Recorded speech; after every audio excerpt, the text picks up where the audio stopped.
జీలకర్ర మొదటి స్థానంలో ఉంది, చిల్లీస్ కూడా మొదటి స్థానంలో ఉంది, అట్లాగే కొత్తిమీర ఎక్స్పోర్ట్ చేస్తున్నాం, అన్నీ చేస్తున్నాం. Indian council of medical research, Indian council of medical research ఏంటంటే వాళ్ళు ఒక ఎనాలిసిస్ చేస్తారు. ఒక ఎనాలిసిస్ చేసేసి ఈ ఎనాలిసిస్ ప్రకారం ఎనకట ఒక మనిషి అడల్ట్ ఇంత తినేటోడు, ఒక రికమెండేషన్ ఉంది. ఆ రికమెండేషన్ ఇప్పుడు మనం మెడిసిన్ కానీ ఏదైనా ఇంజెక్షన్ చేయించుకున్నప్పుడు 2 ml 1 ml 0.5 ml అని రికమెండేషన్ ఉంటుంది.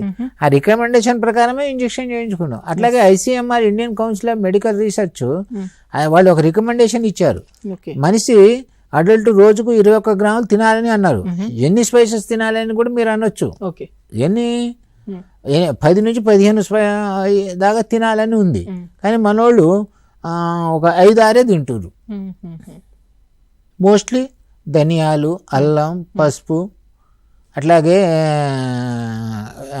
ఆవాలు, ఎల్లుల్లి, చింతపండు, జీలకర్ర, వామ రావాలి, దాల్చిన చెక్క రావాలి, ఎల్లుల్లి కూడా కొంత తింటారు, కానీ అనుకున్నంత తినట్లే.